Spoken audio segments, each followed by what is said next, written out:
सालों तक भारत के हार्टलैंड पर एक लाल साया छाया हुआ था जो डेवलपमेंट को रोकता था, डेमोक्रेसी को दबाता था और ट्राइबल कम्युनिटीज को डरा कर एक चक्रव्यूह में जगड़ कर रखता था। ये लाल साया था माओइज्म यानी लेफ्ट विंग एक्सट्रीमिज्म। लेकिन अब वो अंधेरा छट रहा है। मोदी सरकार ने 2014 के बाद नक्सलवाद को जड़ से मिटाने की कसम खाई थी और आज जब हम 2026 के टारगेट की तरफ बढ़ रहे हैं, जहां union home minister Amit Shah ने माओइज्म को पूरी तरह समाप्त करने की डेडलाइन रखी है, तो ग्राउंड से मिल रही रिपोर्ट्स दिखा रही हैं कि ये लड़ाई सिर्फ लड़ी नहीं जा रही, जीती जा रही है। 2014 में जहां 126 डिस्ट्रिक्ट्स माओइस्ट अफेक्टेड थे, आज वो संख्या सिर्फ 38 रह गई है। और ये पॉसिबल हुआ है एक मल्टी प्रोलॉन्ग्ड स्ट्रेटेजी के जरिए, जिसमें सिक्योरिटी ऑपरेशंस के साथ साथ डेवलपमेंट को अनप्रेसिडेंटेड प्रायोरिटी दी गई। नमस्कार दोस्तों, मैं हूं रानू सिंह और आप देख रहे हैं द पैम्फलेट। माओइस्ट इंसर्जेंसी सिर्फ एक लॉ एंड ऑर्डर का इशू नहीं था, ये एक आइडियोलॉजिकल जंग थी जो सालों तक देश के अंदर छुपी हुई थी। लेकिन 2014 के बाद मोदी गवर्नमेंट ने इसको एक मिशन बनाया। Union home minister Amit Shah ने क्लियर टारगेट सेट किया, 31 मार्च 2026 तक माओइज्म को पूरी तरह खत्म करना है। और ये मिशन सिर्फ बंदूक से नहीं, एक साथ बंदूक और विकास दोनों के जरिए चलाया गया। एक तरफ सुरक्षा बलों ने ग्राउंड पे माओइस्ट कैंप्स को डिसमेंटल किया, दूसरी तरफ सरकार ने उन्हीं जंगल और पहाड़ी इलाकों तक डेवलपमेंट को पहुंचाया जहां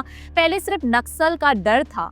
इस double strategy security plus development ने लोगों के मन से नक्सलवाद का भरोसा ही छीन लिया। पहले माओइस्ट अफेक्टेड गांव ऐसे थे जैसे दुनिया से कट चुके ब्लैक स्पॉट्स, ना रेडियो का सिग्नल, ना सड़क, ना फोन टावर। इस कम्युनिकेशन वैक्यूम में ही नक्सली प्रोपेगेंडा फैलता फूलता था। लोगों तक सिर्फ उनकी कहानी पहुंचती थी और कंगारू कोड्स उनका असली कानून बन चुका था। फिर आए मोबाइल टावर्स। जिस दिन पहली बार गांव की पहाड़ी पर सिग्नल वाली बत्ती जली, वही दिन नक्सल के नरेटिव की गर्दिश शुरू हो गई। अब लोग व्हाट्सएप से नेशनल न्यूज पढ़ रहे हैं, कॉलर ट्यून्स पर सरकारी योजनाओं के जिंगल सुन रहे हैं और पीएम जन धन के बैंक अकाउंट्स को यूपीआई से चला रहे हैं। बैंकिंग कॉरेस्पॉन्डेंस और पोर्टेबल एटीएम्स ने कैश की लाइन जंगल तक खींच दी। इंफॉर्मेशन की इस नई रोशनी ने माओइस्ट का पुराना अंधेरा हटा दिया। जहां पहले पैरेलल जन अदालत चलती थी, वही अब गांव वाले सरकारी ऑफिसर्स को सीधा फोन घुमाकर अपनी दिक्कत बताते हैं। इसका रिजल्ट ये है कि कंगारू कोड्स की पकड़ धीरे धीरे टूट रही है और लोगों का भरोसा बंदूक पर नहीं, ब्रॉडबैंड पर बढ़ रहा है। मोबाइल सिग्नल के साथ साथ सरकार ने एक और इम्पोर्टेंट काम किया, नरेटिव तोड़ना, यानी माओइस्ट के झूठे प्रोपेगेंडा का जवाब देना। पहले माओइस्ट लोगों को ये समझाते थे कि सरकार उनकी दुश्मन है, कि बंदूक ही इकलौती राह है। लेकिन अब रेडियो जिंगल्स, अवेयरनेस कैंपेन्स और ट्राइबल यूथ एक्सचेंज प्रोग्राम्स के जरिए सच्चाई ग्राउंड तक पहुंच रही है। सरकारी योजनाओं के पोस्टर स्कूल की दीवारों पर हैं। ट्राइबल यूथ को सिटीज ले जाकर उन्हें भारत की ग्रोथ का हिस्सा बनाया जा रहा है और उनको ये दिखाया जा रहा है कि सरकार सिर्फ पुलिस नहीं, एक सेवा देने वाली शक्ति भी है। इस बदले हुए नरेटिव का सबसे बड़ा प्रूफ है वोटर टर्नआउट। जो इलाके कभी पोलिंग बूथ बॉयकॉट करते थे, वहां अब लाइन लगाकर लोग वोट दे रहे हैं।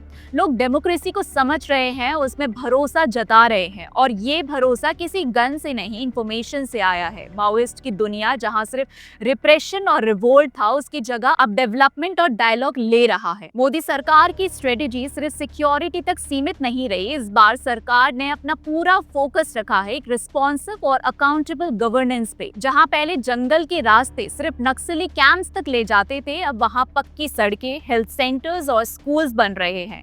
ट्राइबल बेल्ट्स में रोड कंस्ट्रक्शन से लेकर रेजिडेंशियल स्कूल्स और प्राइमरी हेल्थ क्लिनिक्स तक हर इंफ्रास्ट्रक्चर काम इस मैसेज के साथ किया गया, सरकार तुम्हारे साथ है। इसके अलावा जो माओइस्ट हथियार छोड़कर समाज में लौटना चाहते हैं, उनके लिए भी रिहैबिलिटेशन और इनसेंसिटिव पॉलिसीज बनाई गई हैं। स्पेशल सेंटर्स, असिस्टेंट, एससीए और security related expenditure SRE schemes के जरिए हजारों करोड़ का फंड ट्राइबल डिस्ट्रिक्ट्स में भेजा गया है, जिससे एक तरफ इंफ्रास्ट्रक्चर बन रहा है और दूसरी तरफ सिक्योरिटी ऑपरेशंस भी चल रहे हैं। एक शाइनिंग एग्जांपल है झारखंड का धरती आभा जनजातीय ग्राम उत्कर्ष अभियान, जिसका गोल है ट्राइबल विलेजेस में 100% रोड, मोबाइल और फाइनेंशियल कनेक्टिविटी लाना। यानी अब ट्राइबल यूथ बैंकिंग का मतलब जानता है एक माँ हेल्थ क्लिनिक तक आसानी से पहुंच सकती है और एक स्टूडेंट ऑनलाइन क्लास भी अटेंड कर सकता है। यही है एक नए भारत की फाउंडेशन, जहां गवर्नेंस सिर्फ फाइल में नहीं ग्राउंड पे दिखता है। आज ग्राउंड से मिलती रिपोर्ट्स किसी पॉलिटिकल स्टेटमेंट से ज्यादा पावरफुल है, क्योंकि डेटा झूठ नहीं बोलता। 2014 में जहां 126 डिस्ट्रिक्ट्स माओइस्ट वायलेंस से अफेक्टेड थे, आज वो संख्या सिर्फ 38 रह गई है। ना सिर्फ डिस्ट्रिक्ट्स कम हुए, बल्कि वायलेंट इंसिडेंट्स और कैजुअलिटीज में भी तेजी से गिरावट आई है। ये सिर्फ एक टेक्टिकल विन नहीं है, ये एक साइकोलॉजिकल और आइडियोलॉजिकल विक्ट्री भी है। जहां पहले लोग माओइस्ट के डर से सरकारी स्कीम्स तक नहीं जा पाते थे, आज वहां पब्लिक लॉयल्टी खुलकर मोदी सरकार की तरफ झुकती हुई नजर आ रही है। वोटर टर्नआउट हो, सरेंडर स्टैटिस्टिक्स हो या डेवलपमेंट प्रोजेक्ट्स में लोगों की पार्टिसिपेशन, सब कुछ ये दिखाता है कि लोगों ने बंदूक का रास्ता छोड़कर भरोसे का रास्ता चुना है। अब नक्सल के पोस्टर्स नहीं, PM आवास योजना के बोर्ड्स गांव के चौक पे लगे होते हैं। ये लड़ाई सिर्फ जंगलों में छुपी हुई कैंप्स के खिलाफ नहीं थी, ये एक माइंडसेट के खिलाफ जंग थी। और मोदी सरकार ने इस जंग को सिर्फ सिक्योरिटी से नहीं, संवाद, विकास और विश्वास से लड़ा। जब सरकार ने लोगों की असली जरूरत road, school, hospital, bank, signal पर ध्यान दिया, तभी लोगों ने भी सरकार पर भरोसा करना शुरू किया।